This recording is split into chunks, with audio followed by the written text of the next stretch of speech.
Sometimes the loudest protest is just a plate of food served with quiet courage. It started with a crash. A plate hit the diner floor. Food scattered across the tile like broken dignity. Clara didn't even blink. She stepped between the trembling old man and the furious owner, her apron stained but her posture steady. Outside, rain slammed against the windows. Inside, every customer looked down, pretending not to see. Clara dug into her pocket. "Take it from my tips," she said. But that wasn't enough. "You're fired," the owner snapped. "Get out." The next morning, the storm had passed. The sun peeked out from behind gray clouds, and 200 soldiers stood silently outside that same diner. They weren't there for breakfast. They came for her. Clara James had never been the center of anything. At 32, she'd grown used to silence. She poured coffee, cleaned booths, and gave quiet smiles that most people ignored. Ridgefield, Kentucky was the kind of town where hope faded like peeling paint. After the factory shut down, staying invisible was a form of safety. She wore her brown apron like armor and tied her hair back just tight enough to feel in control. Most mornings, she opened Billy's diner before the sky turned blue. Most nights, she locked it after the last tired man shuffled out. No one ever asked why she worked the shifts. No one ever asked anything at all. But Clara had reasons. Her life lived in a small room above a garage, with a cracked window and a one-eyed cat named Smokey. Beneath her bed was a box holding her late grandfather's war medals. He was the one who raised her. Henry James, a Korean War veteran, sharp-tongued but soft-hearted. When her parents vanished, he stepped in. He taught her to work hard, stay proud, and do the right thing, especially when no one's watching. "Honor's not loud," he used to say while puffing on his pipe. "It's like sweeping the porch before guests come, even if they never show." Clara didn't cry at his funeral, not because she didn't care, but because she knew he would have wanted her to be strong. Since then, she worked early and late. She paid rent on time. She kept her promises. But last month, everything shifted. Her roommate lost her job, skipped town, and left Clara with a pile of unpaid bills and half a lease. She moved into a cramped room above an auto shop. The faucet screamed, the outlet sparked, and her savings, exactly $64.38, were vanishing. Still, she woke up at 5 a.m. She walked through the rain. She brought Smokey a spoonful of tuna when she could. She never asked for more. People in town called her the quiet one. What they meant was, she didn't complain. She didn't protest. When someone spilled coffee on her shoes, she didn't argue when her paycheck came short. She didn't speak when the manager told her she should just be thankful. But Clara saw everything. She noticed when the dishwasher had bruises he wouldn't explain. She knew which regulars looked lonelier each week, and she always noticed the ones who came in asking only for water and never quite met her eyes. Her life was stitched together with quiet kindness and heavy silence. Some nights, she'd lie in bed, Smokey curled beside her, dog tags in her hand. "We're okay," she'd whisper. "We're still okay." But the truth was, she was tired, not just in her body, but deep in her bones. Tired of pretending. Tired of swallowing things that weren't right. Then came that rainy Tuesday. The door creaked open. Wind blew into the diner, making the lights flicker. A man stood in the doorway. His coat, once military green, now soaked and torn. The U.S. Army patch barely clung to his sleeve. His left leg dragged behind him. His beard was gray and his hands shook as he removed his cap.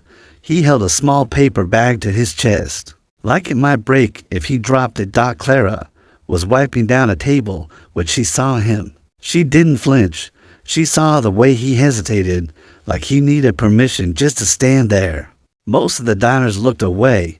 One waitress once told Clara, "People like that don't want help. They want attention." Clara never believed that. People like him didn't want attention. They just didn't want to be forgotten. The man moved slowly to the far booth and rested his hand on the chair's back, but didn't sit. Clara walked over, towel still in hand. "Evening," she said gently. Can I get you something warm? The man didn't look at her at first. When he finally did, his eyes were tired. Pride and pain fought for space on his face. Just a cup of hot water, ma'am, he said quietly, and maybe a piece of bread, if it's headed for the trash. His voice cracked, not from weakness, from the weight of having to ask. Clara froze for just a moment. She'd heard those words before from her grandfather, when he talked about a night in 1952, soaked in Hungarian Bison, South Korea. A stranger had handed him a bowl of soup and said, "No one gets forgotten tonight." She nodded quietly. "I'll see what I can do." In the kitchen, a full plate of chicken and dumplings sat under the heat lamp sent back by a customer. Who didn't like onions? Clara added the slices of buttered bread and poured a fresh cup of black coffee. She placed everything neatly on a tray with a folded napkin. She carried it out calmly, like she'd done it 100 times. "This was just returned," she said as she set it down in front of him. "Still hot." The man's eyes widened. "I can't pay." Clara gave a soft smile. "It's already covered." "Coffee's on me." For a second, he didn't move. He stared at the tray as if it might vanish. Then, slowly, he reached out and wrapped his fingers around the cup, holding it like a gift. "You remind me of my wife," he said softly. "She used to do things like this. She believed people who've seen too much cold deserve something warm." Clara blinked, forcing back tears. But someone else was watching. From across the room, the diner's owner narrowed his eyes. His jaw tightened. He saw the plate. He saw the kindness, and he didn't like it. Still, Clara didn't think about rules. She didn't worry about being punished. All she saw was a man who had clearly been forgotten by the country he once served. He ate slowly. His fork moved like it weighed 1,000 pounds. He sat straight, despite his pain. Not once did he complain. Not once did he ask for more. When he finished, he looked up, his eyes glassy with emotion. "You saved a soul tonight, miss," he said. "Might have been broken, but not invisible." He reached into his coat and pulled out an old dog tag, chain, frayed, metal worn thin. He placed it gently into Clara's palm. "Name's Eli Turner," he whispered. "If I don't make it through this winter, I want someone to know I was here." Then he stood up and walked back into the storm. His silhouette faded into the rain, swallowed by gray dot. Clara stayed frozen, the dog tag warm in her hand. She didn't know what would happen tomorrow. Rent was still due. Smokey still needed food. The world hadn't changed, but something inside her had.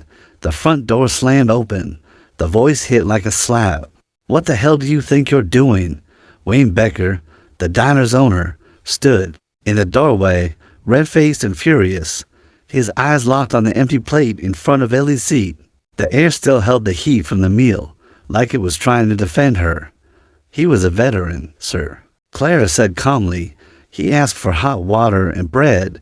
I gave him what was going to be thrown away." Wayne's face darkened. "This ain't a charity, Clara. If word gets out that we're feeding street trash, people will think we're a soup kitchen." A couple at the corner table froze. A spoon clinked softly against a coffee mug, but no one said a word. Clara stood straight. "I paid for the coffee. You can take it out of my tips." Wayne slammed his hand on the counter. "I said no," he shouted. "You made me look soft in front of customers. You don't run this place." Then came the blow. "You're fired right now. Pack your things and leave." His finger stabbed toward the door. The entire diner went cold, not because of the weather, but because of what no one did. No one stood up. No one thanked her. No one said she was right. The woman in the corner leaned toward her husband. "That's what happens when you bring trouble inside," she whispered. Someone coughed. Someone turned a page on their menu. Everyone stayed seated. Clara took off her apron with shaking hands. She wasn't shocked. Hurt, yes. Humiliated, absolutely. But not surprised. She stepped into the rain, her canvas shoes soaked within seconds. Her hair clung to her face. Her back was straight, just like her grandfather taught her, from the alley. A voice called softly. Eli had returned. "I saw what happened," he said, his voice ragged. "You shouldn't have had to pay that price. You didn't do anything wrong," Clara replied. He stepped forward and gently pressed the dog tag back into her hand. "You saved a shattered soul, child. You reminded me I still mattered." Before she could answer, he turned and disappeared again into the storm. That night, Clara sat on her small bed, Smokey curled beside her. Wet clothes hung over a chair. The room smelled of rain and dust. On her cracked phone screen, her bank account blinked. $40. Rent was due in 10 days. She had no job, no insurance, no plan. But she had something else, something she hadn't felt in a long time. Courage. Clara picked up the dog tag and traced the warn letters with her thumb. Turner. Eli J. serial number, F for 7. The rest was too faded to read clearly. She stared at it, wondering where he had served, what battles he had seen, what this country had taken from him, and why no one seemed to care. She tucked the tag under her pillow and closed her eyes. The next morning, everything changed again. Clara didn't know someone had filmed the whole thing until the video went viral. Shot from across the diner, it showed her standing firm while Wayne screamed. His finger jabbed toward the door, her face calm, his voice loud and ugly. By noon, it was everywhere. But the internet didn't treat her kindly. The comments rolled. And rules are rules. She should have asked the owner first. Bet she's been giving away food for months. Maybe she's been stealing. Her co-workers unfriended her. One sent a private message, always trying to be the hero. How's that working out now? She applied at 3 other diners the same day. None called her back. One manager paused, looked her up and down, and said quietly, "We just can't risk the attention." Nothing personal. At another, she didn't even finish filling out the form. They slid it back to her and nodded at the door. By sunset, Clara walked downtown, damp, cold, exhausted. The dog tag felt heavy in her coat pocket. She passed a bus stop. Under a torn plastic sheet, curled on the bench, was Eli Turner. His arms wrapped around the same small paper bag. One arm over his chest, the other holding his only possession. Clara knelt beside him and placed a package on the ground, half a sandwich wrapped in newspaper. All she had left. "Thank you," she whispered, "for remembering me." She turned and walked away. She didn't see the black SUV parked at the corner. Inside it, a man in uniform watched her walk into the mist. Then he picked up his phone. The rain stopped just before dawn. The streets of Ridgefield were quiet. Puddles reflected early sunlight, and the smell of wet concrete filled the air. But something else was there. Anticipation. At exactly 6:45 a.m., the sound began. Not engines, not footsteps, but presence. Black SUVs turned slowly into Main Street, one by one. No sirens, no lights, just silence. They stopped in front of Billy's Diner. The first man to step out wore a crisp U.S. Army uniform, shoulders square, chest full of medals. He stood still outside the diner's door, waiting. Then they came, more soldiers, dozens of them, then hundreds, Marines, Navy, Air Force, Army, uniforms pressed, boots polished, faces calm. They lined the block, shoulder to shoulder, forming a silent path to the diner's door. No one told anyone to stop and watch, but they did. Cars slowed, people froze. Shopkeepers peeked out of windows. Ridgefield had never seen anything like it. Inside the diner, Wayne Becker was restocking napkins when the doorbell jingled. He looked up and nearly dropped the glass in his hand. The officer stepped inside. "I'd like to speak to the owner," he said. Wayne raised a shaky hand. I'm the owner." More people gathered behind the soldier, phones in hand, eyes wide. The officer removed his cap. "My name is Colonel Matthew Turner, son of Eli Turner." The silence cracked like thunder. Wayne's mouth opened, but no sound came. Colonel Turner continued, his voice calm, his eyes sharp. "The man you threw out yesterday is the reason I'm alive." No one moved. The diner had gone still, In 2007, during my third deployment to Iraq, our convoy was ambushed. Our transport was hit. 12 of us were trapped. That beggar carried me 3 miles under fire with shrapnel in his own leg. He refused help until we were all safe. Turner reached into his coat and pulled out a laminated paper, the Silver Star. He earned it. Wayne looked around, hoping for someone to defend him. No one did. Turner's voice cracked slightly. After my mother died, his PTSD got worse. He disappeared. We searched for months.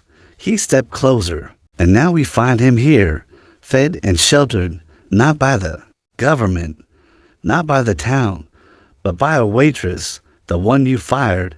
Murmurs rippled outside. Phones caught every word. Hashtags were already appearing. Michael Rutherford, Turner continued. That's the name on the medal.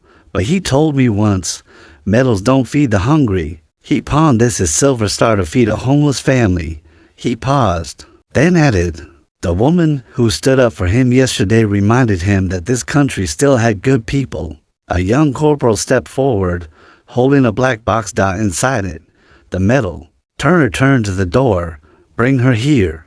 Clara was still in bed when the knock came. Her small room above the garage was dim. Her phone lying next to her with no new job replies. Smokey curled against her knee, purring softly. Then came the banging.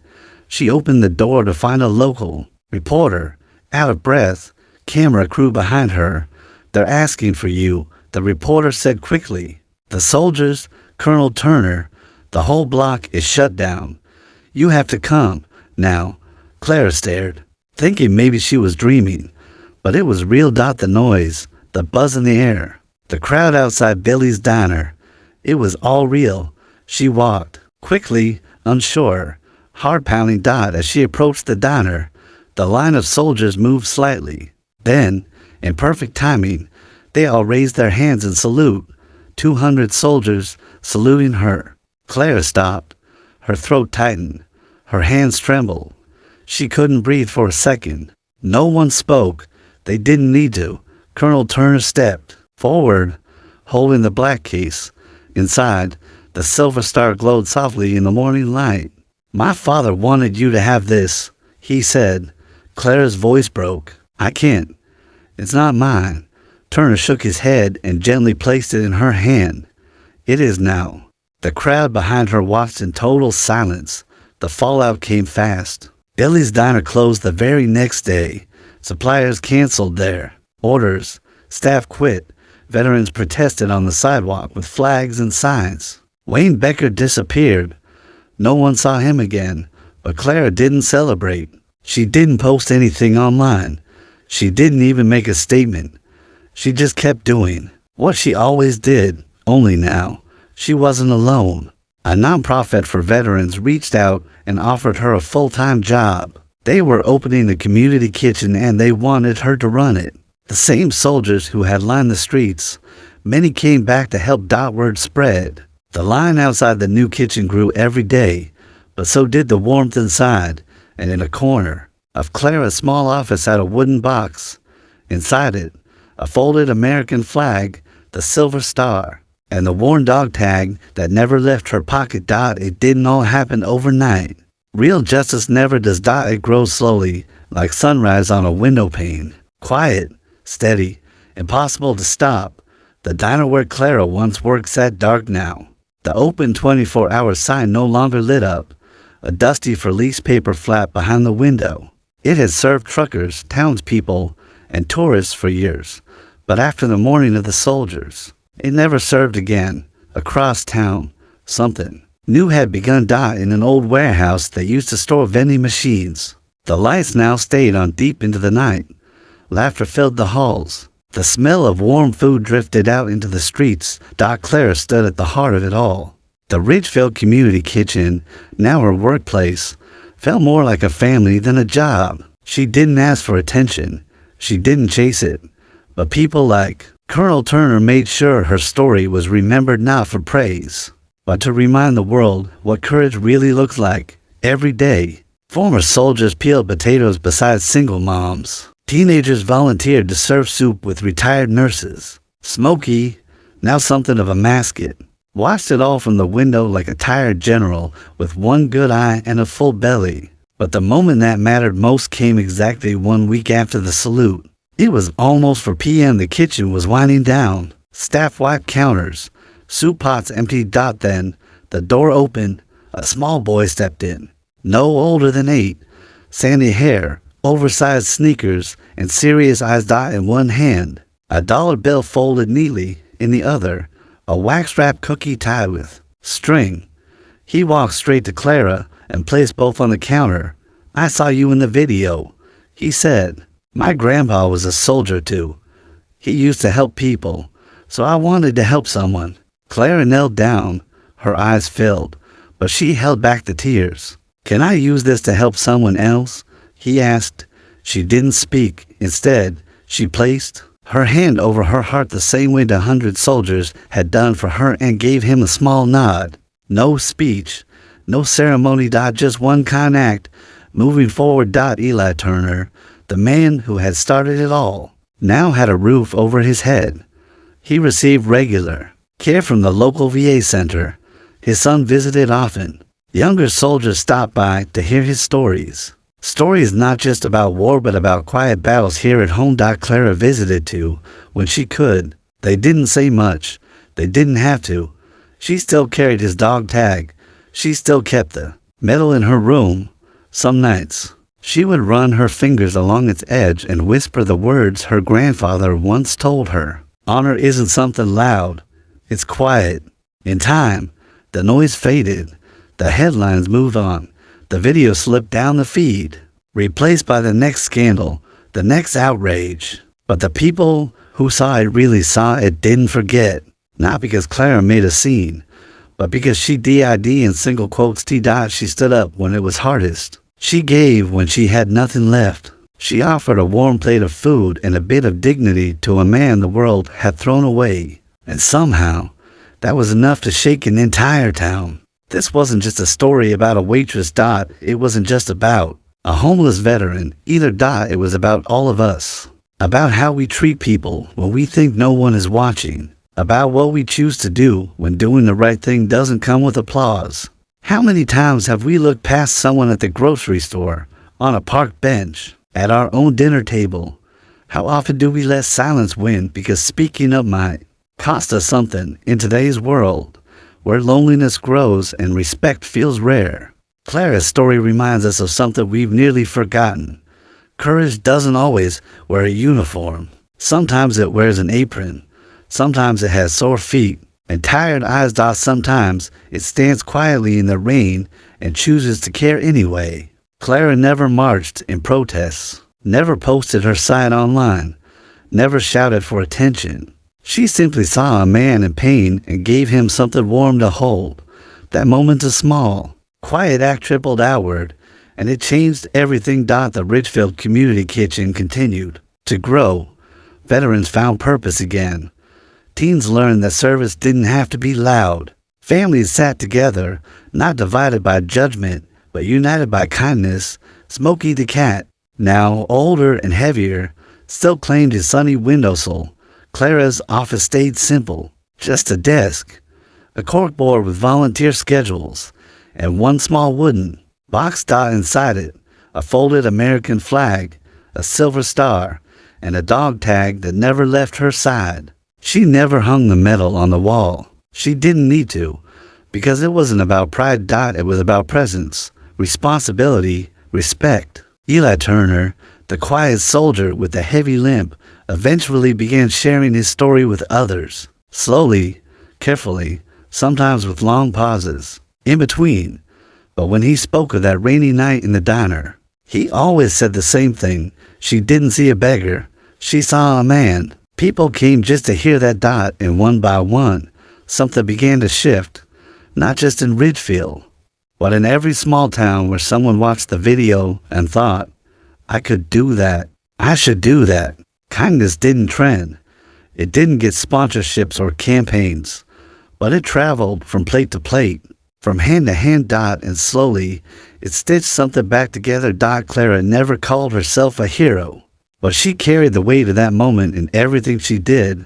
Every cup of soup she served, every hand she held, every shift she worked when no one else showed up. And long after the last phone stopped ringing, long after the world moved on, Clara James kept showing up. Because in a world that often rewards cruelty, she chose to be kind. And kindness, when it's consistent, becomes a revolution. Have you ever witnessed a moment like Clara's? Have you ever stood up for someone when it wasn't easy? Tell us in the comments. Your story could be the one that inspires the next person to act. Thank you for spending time with us here on Taqnix. If this story moved you, please consider liking, subscribing, and sharing it with someone who still believes in quiet courage, because the world still needs reminders that some heroes don't wear medals, and some medals find their true meaning when they rest in the hands of someone who never asked for one.